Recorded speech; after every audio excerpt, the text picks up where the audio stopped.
police backup driver in fatal Uber crash was distracted. File. In this March 20, 2018 file photo provided by the National Transportation Safety Board, investigators examined a driverless Uber SUV that fatally struck a woman in Tempe, Arizona.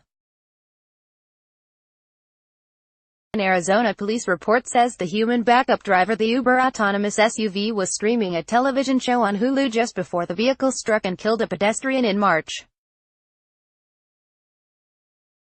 The Arizona Republic reported that the driver was watching The Voice, a television musical talent show. The newspaper received a more than 300-page report from Tempe police on Thursday, June 21. National Transportation Safety Board via AP, Phoenix, AP, the human backup driver in an autonomous Uber SUV was streaming the television show, The Voice, on her phone and looking downward just before fatally striking a pedestrian in suburban Phoenix, according to a police report. The 300-page report released Thursday night by police in Tempe revealed that driver Rafaela Vazquez had been streaming the musical talent show via Hulu in the 43 minutes before the March 18 crash that killed Elaine Herzberg as she crossed a darkened road outside the lines of a crosswalk.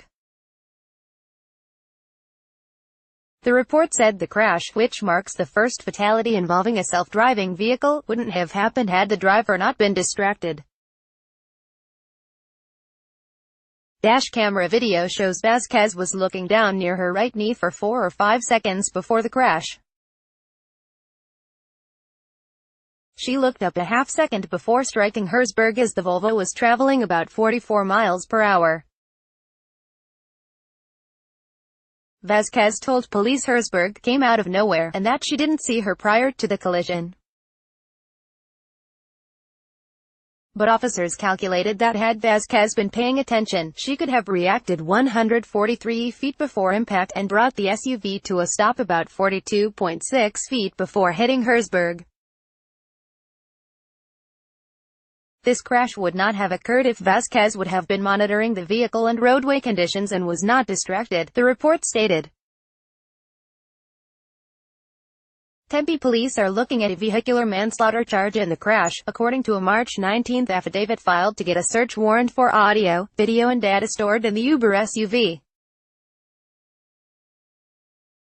The detective seeking the warrant, identified as J. Barutha, wrote that based on information from the Vehicular Homicide Unit, it is believed that the crime of vehicular manslaughter has occurred and that evidence of this offense is currently located in a 2017 gray Volvo XC90. A previously released video of the crash showed Vazquez looking down just before the crash. She had a startled look on her face about the time of the impact. The National Transportation Safety Board, in a preliminary report issued last month, said the autonomous driving system on Uber's Volvo XC90 SUV spotted Herzberg about 6 seconds before hitting her, but did not stop because the system used to automatically apply brakes in potentially dangerous situations had been disabled. The system is disabled while Uber's cars are under computer control, to reduce the potential for erratic vehicle behavior, the NTSB report said. Instead of the system, Uber relies on the human backup driver to intervene, the report stated. But the system is not designed to alert the driver. Uber pulled its self-driving cars out of Arizona the day before the NTSB report was released, eliminating the jobs of about 300 people who served as backup drivers and performed other jobs connected to the vehicles. The company had suspended testing of its self-driving vehicles in Arizona, Pittsburgh, San Francisco and Toronto while regulators investigated the cause of the crash. Arizona Gov. Doug Ducey prohibited Uber from continuing its tests of self-driving cars after Herzberg was run over. Police initially determined that Vazquez was not impaired after giving her a field test.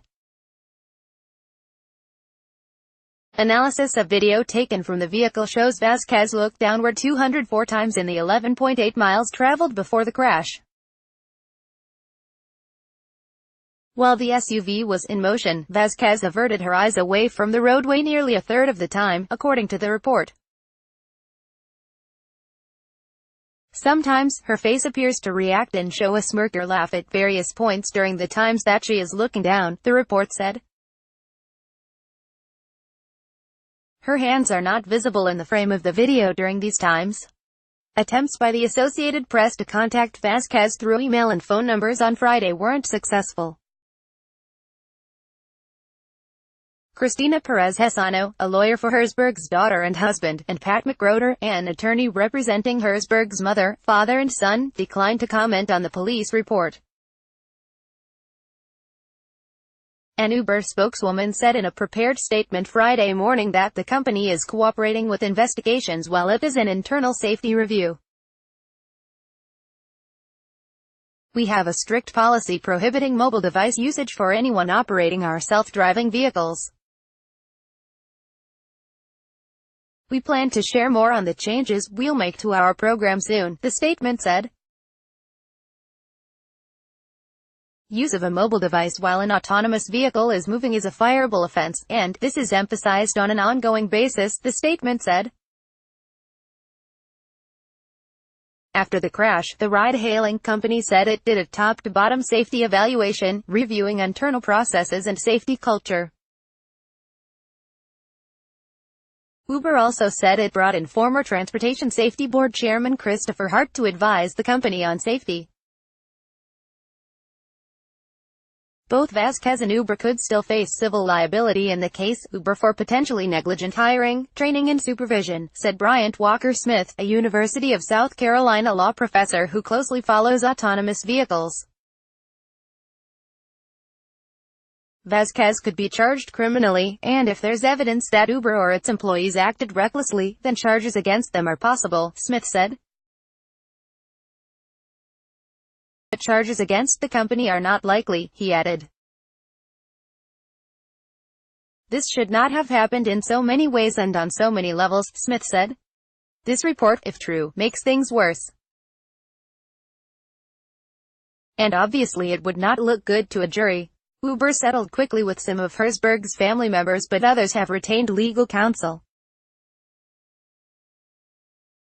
The Yavapai County Attorney's Office hasn't set a deadline for deciding whether to bring charges, said Penny Kramer, assistant to County Attorney Sheila Polk. The prosecutorial agency declined to comment on the police report. The case was handed to Polk's office after the prosecutor's office in Metro Phoenix passed on the case, citing a potential conflict of interest. The agency in Phoenix had previously participated in a public safety campaign with Uber. On a body camera video the night of the crash, police gathered at the scene quickly realized that they were dealing with a big story because an autonomous vehicle was involved. An officer who identifies himself as supervisor of the unit that investigates fatal crashes is seen asking a man who appears to be an Uber supervisor about getting video from the SUV and whether Uber's lawyers have been contacted. You guys know as well as I know that this is going to be an international story, the police supervisor says. We want to make sure that we're doing not only what we normally do and not doing anything different, but also making sure that everything's above board and everything's out in the open. The supervisor goes on to say that he's going to communicate as honestly as he can. I hope that you guys do the same because we are going to be working together throughout this whole process from now, probably for months from now, Krisher reported from Detroit. Follow Jacques Billow at twitter.com/JacquesBillow. His work can be found at https://bit.ly/2guapo. Copyright 2018 The Associated Press. All rights reserved. This material may not be published, broadcast, written or redistributed.